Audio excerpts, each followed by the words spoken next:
Hello, my name is Spencer Moore and I'm the Director of Strategy for CIMSPA. Many of you may not know who we are, so we are actually the Chartered Institute for the sector. CIMSPA stands for the Chartered Institute for the Management of Sport and Physical Activity. And the aim of the next 15 minutes or so is just to give you a bit of a background understanding of the work that we've been doing over the past 2 years. And then when I come to present to you next week on Friday, we can tell you about some of the exciting stuff that we're doing moving forward. So first off, it's worth explaining what CIMSPA's purpose is. We facilitate an employer-led approach to improving the professionalism and education standards for the skilled employment within the sector. By doing that, we aim to attract and retain the best and brightest talent to allow them a clear career pathway into and through the sector. So, a quick history lesson. Back in 2015, the DCMS led a consultation on a new strategy for an active nation. This was published in December 2015. This was a real milestone moment for the sector, as this was the first strategy for 13 years. In the strategy, the government gave backing for CIMSPA for our work to professionalise the sector, and in it gave 2 specific asks for the Chartered Institute. The first one was to create a single set of standards for all sport and physical activity professionals with a similar clear and rigorous assessment and awarding validating qualifications. And the second ask was to work with Sport England on creating a strategy that will work towards greater professionalisation of our sector with a clear framework of CPD provision.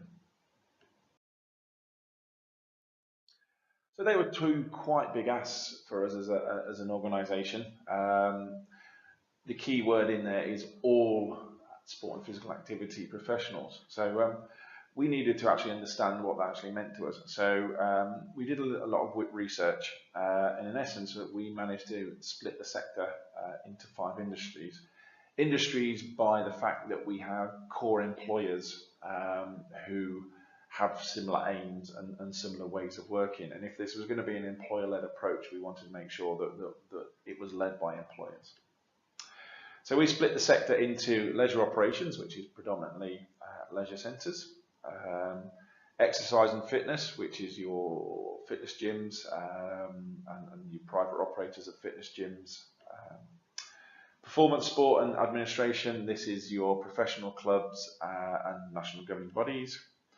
Community sport, this is your private coaching organisations, county sports partnership type work, your street games, those sorts of organisations that predominantly work at a grassroots level, and physical activity. That's an emerging strand for us, so that was very much driven by the health side of the sector, so looking at how our work can actually improve the health of the nation. So a really exciting piece of work for us to do.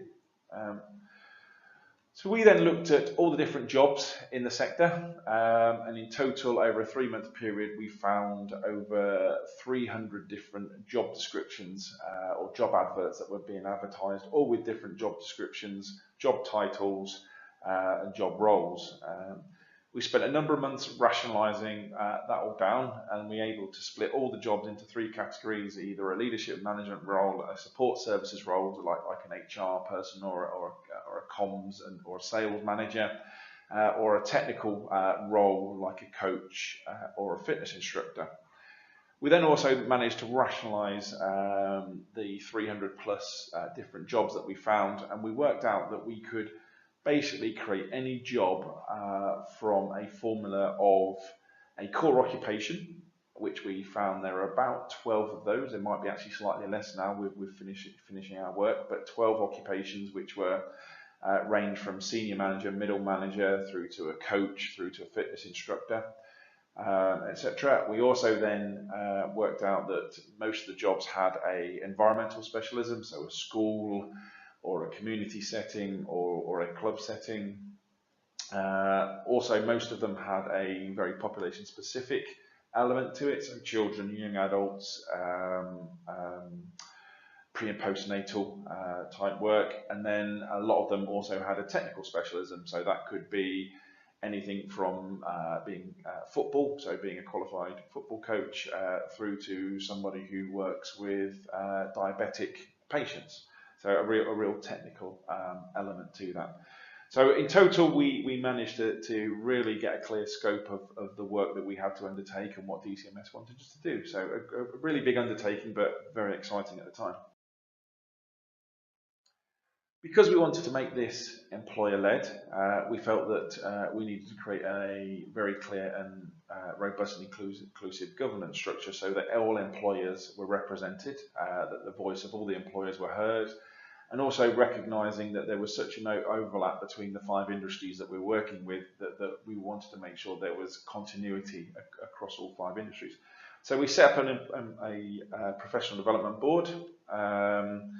That was led by employers. It started off, it's got 16 employers on there, so ranging from your GLLs to your Nuffields, through to some small local authorities, to some small coaching providers as well. DCMS sits on that board, so does Sport England, along with UK Active and UK Coaching. So a real widespread stakeholders in that room.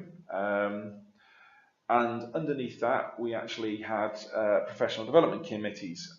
So they were, again, a similar sort of size. So we had, most professional development committees have between 8 to 12 employers sitting on there with technical support from other agencies. And the aim of those professional development committees was to sit down and start to integrate professional standards.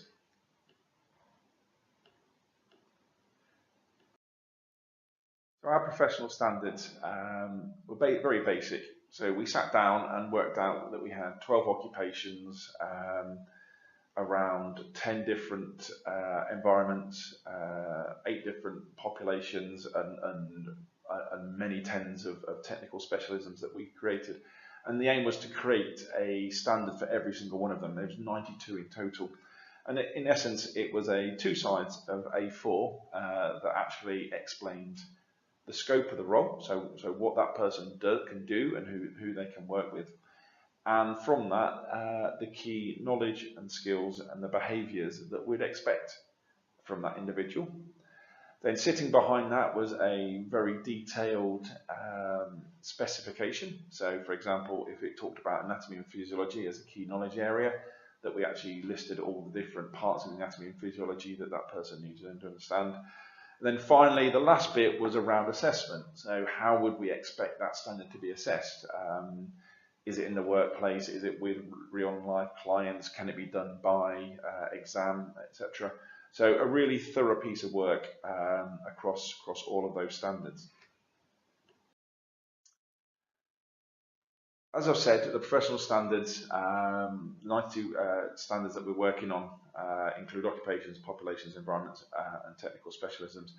The key to making this work is not to look at one standard in isolation.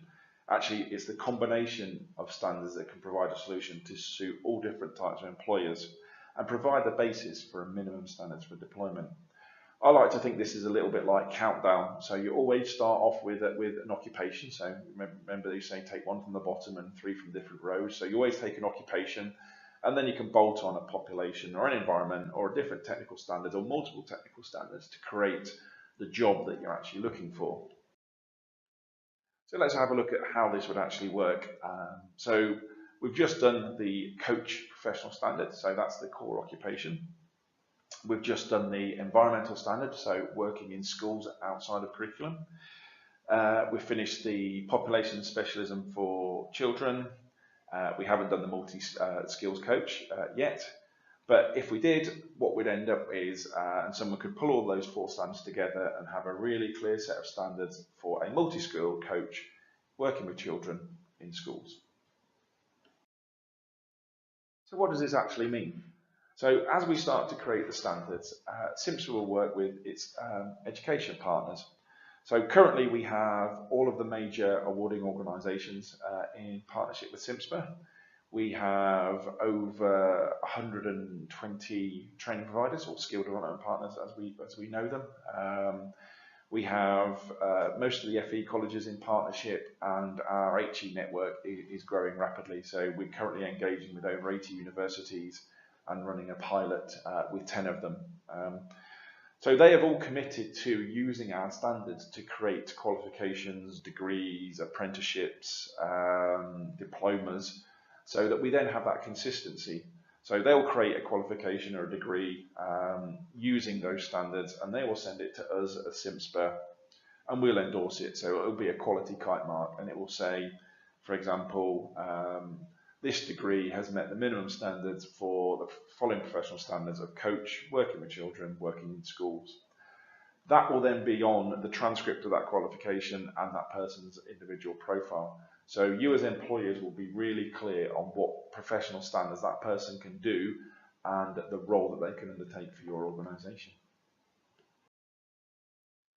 So in summary, we're having employers shape their own skills landscape.